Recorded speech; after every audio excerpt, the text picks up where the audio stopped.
बिस्मिल्लाहिर्रहमानिर्रहीम। अस्सलाम वालेकुम स्टूडेंट्स, उम्मीद करता हूँ कि आप लोग खैर खैरियत से हैं। आज हम चैप्टर नंबर 6 स्टार्ट करने जा रहे हैं। चैप्टर नंबर 6 जो है वो डेरिवेटिव्स यानी कि तफरकी सर का है। ठीक है, तो लेट्स स्टार्ट द चैप्टर। तफरकी सर या डेरिवेटिव्स जो है, अगर इंग्लिश में इसे डेरिवेटिव्स, उर्दू में इसे तफरकी सर कहा जाता है। बेसिकली तफरकी सर या डेरिवेटिव्स क्या होता है, किसी तफ़ाइल के ग्राफ यानी कि जब आपको कोई फंक्शन दिया गया हो, ठीक है, उस इक्वेशन या उस फंक्शन में किसी आप कह सकते हैं कि रेट ऑफ चेंज को बेसिकली फ़ाइंड करना, यानी कि किसी मखसूस नुक्ते पर तफ़ाइल की शरह तब्दीली को हम बेसिकली तफरकी सर का नाम देते हैं। फ़र्ज़ करते हैं अगर हमारे पास इक्वेशन हो phi is equal to 4x + 1, तो x की जितनी वैल्यूज़ हम पुट करते जाएंगे उसकी वजह से y की वैल्यूज़ में जो तब्दीली आती जाएगी उसको हम उसकी डेरिवेटिव या तफरकी सर कहते हैं। ठीक है, मीन्स ये देखें, जब हमने क्या किया, डेल्टा x में तब्दीली की, तो x में तब्दीली करने की वजह से हमारे y में भी क्या होगी, तब्दीली आई, यानी कि हम पॉइंट A से पॉइंट B की तरफ चले गए। तो इन दो पॉइंट्स के दरमियान का जो फ़र्क है, जो गैप है, इसको बेसिकली या रेट ऑफ जो चेंज है उसको हम डेरिवेटिव्स कहते हैं।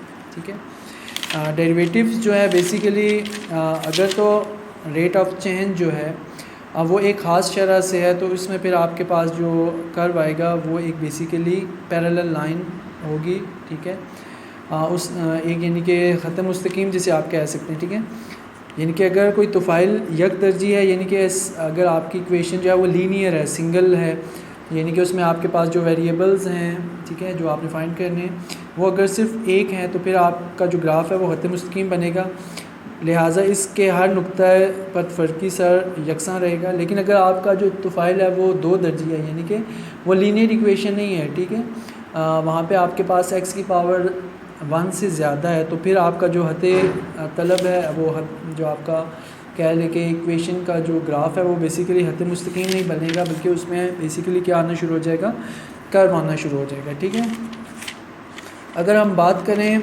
डेरिवेटिव्स के रूल्स की, ठीक है, तो डेरिवेटिव्स को के कुछ रूल्स जो कि इम्पॉर्टेंट हैं, जो हमें आने चाहिए, ठीक है, उसके हवाले से हम पढ़ते जाएंगे। ठीक है, तफरकी सर का जो सबसे पहला यानी कि रूल है, इसको हम कांस्टेंट रूल भी कहते हैं। ठीक है, साकिन मकदार का तफरकी सर, इसमें क्या होता है कि किसी मुतग़य्यर के लिहाज से किसी मुस्तकिल मकदार का तफरकी सर सिफ़र के बराबर होता है। जब भी किसी इक्वेशन में आपको कोई कांस्टेंट मिल जाएंगे, यानी कि ऐसा कांस्टेंट जो कि अपनी वैल्यूज़ को चेंज नहीं करेगा, तो ऐसा कांस्टेंट क्या होता है, वो हमेशा इक्वल टू ज़ीरो हो जाता है। ठीक है, फॉर एग्ज़ाम्पल फ़र्ज़ करते हैं कि हमारा y is a function of x, ठीक है, और जब y है इज़ इक्वल टू z, यानी कि y is equal to c means constant. फ़र्ज़ करते हैं कि हमारी एक मकदार जो कि बेसिकली हमारी इक्वेशन में क्या है, कांस्टेंट है या मुस्तकिल है, तो उसका डेरिवेटिव जब भी हम लेंगे तो वो इक्वल टू ज़ीरो होगा। इसकी मैं आपको एग्जांपल करके बता देता हूँ। ठीक है, फ़र्ज़ करते हैं हमारे पास इक्वेशन है y इज़ इक्वल टू 20। ठीक है, 20 हमारा क्या है, ये कांस्टेंट है, यानी कि इसमें कोई भी तब्दीली नहीं आ रही होगी। तो जब हम dx करेंगे, ठीक है, यानी कि हमारा y है function, y is a function of x, जबकि x हमारे पास कितना है, 20, जो कि फ़िक्स है। तो हमारा क्या होगा कि 20 की जब हम इसका डेरिवेटिव लेंगे dy इसके हिसाब से 20, तो 20 इज़ इक्वल टू, क्योंकि ये कांस्टेंट है, इसके साथ x की कोई वैल्यूज़ नहीं है, तो इसको हम ज़ीरो कंसीडर करेंगे।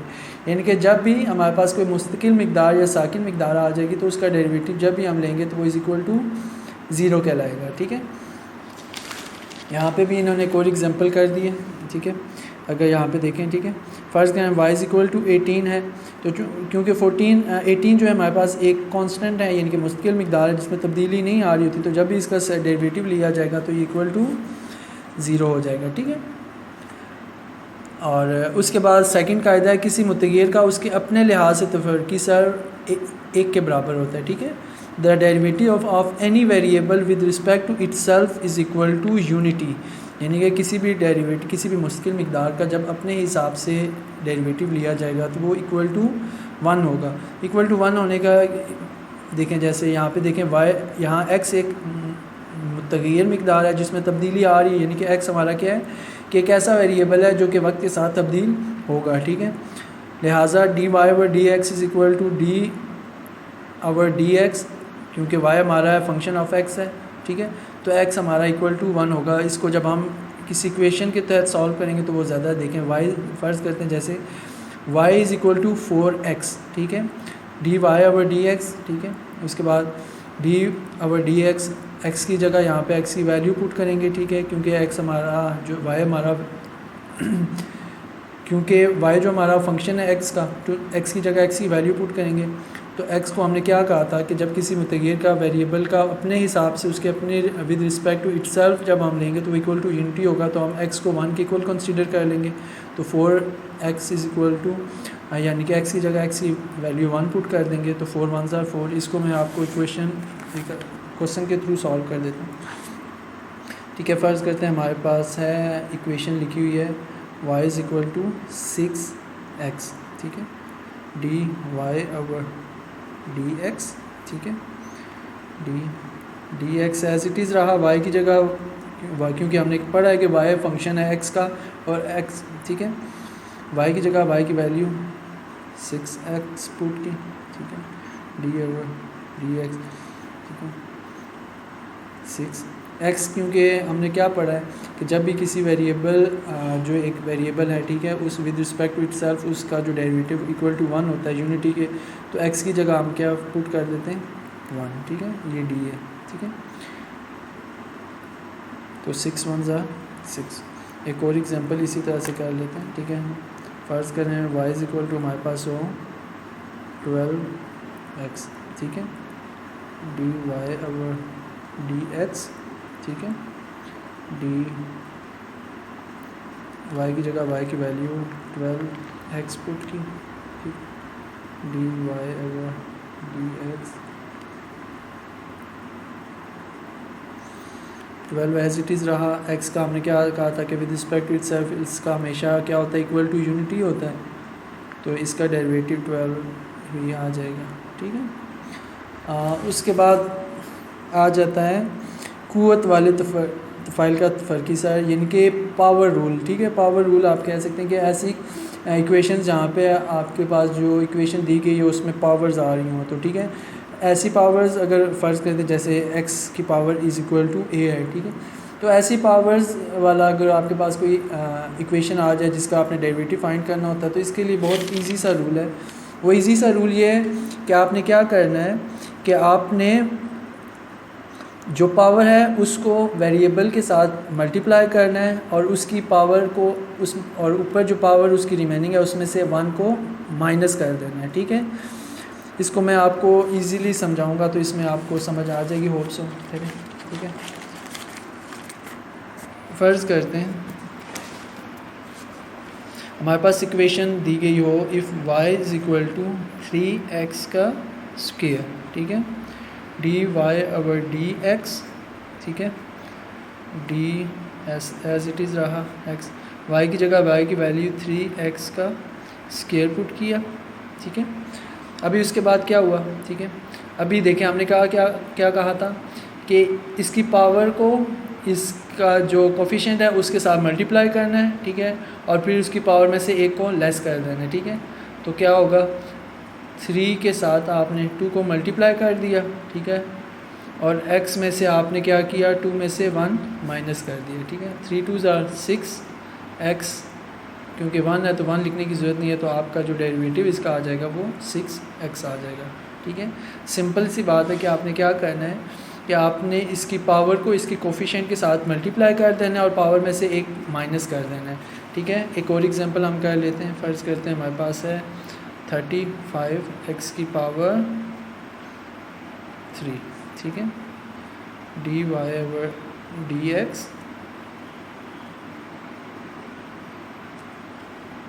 35x की 3। अभी क्या करना है, कोफिशिएंट को पावर और कोफिशिएंट को आपस में मल्टीप्लाई कर देना है, ठीक है। 35 multiply by 3, x as it is रहा, 3 में से एक माइनस कर देना है, ठीक है। तो 35 का अगर टेबल हम पढ़ें, ठीक है, 70 और 105, x 3 में से 1 माइनस गया तो पीछे बचा 2, तो हमारा आंसर ये आ गया, ठीक है। ये तो हमारे 3 रूल हो गए। उसके बाद नंबर 4 रूल जो है साकिन मिकदार से ज़रब खाने वाले तुफ़ाइल का तफरकी सर। ठीक है, इसमें क्या होता है, सिंपल सी बात है कि ये भी वही चीज़ आ जाती है। ठीक है, अगर the derivative of a constant times a function is equal to constant time the derivatives of the function. ठीक है, अगर कोई तुफ़ाइल ऐसा हो जिसमें कोई मुस्तकिल मिकदार किसी मुतगैर मिकदार से ज़रब खा रही हो, तो इनका तफरकी सर इसके मुस्तकिल मिकदार को मुतगैर मिकदार की तफरकी ज़रब सर से ज़रब देने से हासिल होता है। ठीक है, इसको आप एग्जांपल के तहत सॉल्व करेंगे तो ज़्यादा आपको इजी लगेगा। ठीक है, एज सेम लाइक जो अभी हमने पीछे रूल पढ़ा है उसी की तरह है। ठीक है, फ़र्ज़ करें 16x² है। ठीक है, y = 16x², तो आप क्या करेंगे, 16 एज इट इज़ रहेगा आपका। ठीक है, x क्योंकि यहाँ पे आपके पास क्या है 2x है। ठीक है, पहले आप क्या करेंगे कि इस 2 को x की जो कोफिशिएंट है x के साथ अगर कुछ भी नहीं है तो इट्स मीन कि x यहाँ पे ये 16.x² है। इट्स मीन यहाँ पे इसका मतलब ये है कि आपका ये जो कांस्टेंट है और ये जो है आपस में मल्टीप्लाई हो रहे हैं। ठीक है, तो इसमें हम क्या करेंगे, ये देखें x की जगह ये जो 2 है इसकी 2 की जगह हम इसको यहाँ पे ले आएंगे। ठीक है, और x में से 2 में से 1 माइनस करेंगे तो ये सिंपल बात जाएगा। ठीक है, यानी कि x1 नहीं। ठीक है, इन दोनों को फिर आपस में हम क्या कर देंगे, मल्टीप्लाई कर देंगे। ठीक है, इसका जो डेरिवेटिव निकला वो 2x निकला, 16 एज इट इज़ कांस्टेंट था हमारा, इसके साथ मल्टीप्लाई क्यों हो रहे थे आपस में, तो इसमें देखें 16 2 ज़ा 32 और x एज इट इज़। ठीक है, इसकी एक और एग्जांपल है, फ़र्ज़ करें इसी तरह से अगर हमारे पास y = fx हो। ठीक है, तो फिर हम क्या करेंगे कि हमारा जो x होगा, x क्यों के देखें x के ऊपर पावर नहीं है, x की पावर 1 है, तो जब आप यहाँ पे इस साइड पे 1 लेके आएंगे, ठीक है, और यहाँ पे x की पावर 0 हो जाएगी। ठीक है, तो यानी कि x जो हो जाएगा हमारा 0 के इक्वल हो जाएगा। तो 5 को और यहाँ पे क्योंकि हमारे पास 1 रह गया था, क्योंकि x के साथ इस साइड पे 1 था, तो 5 1 ज़ा 5 एज इट इज़ रहेगा। ठीक है, आज के लिए हमारे 4 रूल्स काफ़ी हैं। कल इंशाल्लाह नेक्स्ट जो 3 से 4 रूल्स रह गए आपकी बुक के अकॉर्डिंग हम उनको सॉल्व कर लेंगे। इसमें अगर आपको कोई चीज़ मुश्किल लग रही हो तो आप मुझसे पूछ सकते हैं। इंशाल्लाह आपसे मुलाकात होगी नेक्स्ट लेक्चर में। तब तक के लिए फ़ी अमानिल्लाह, अल्लाह हाफ़िज़।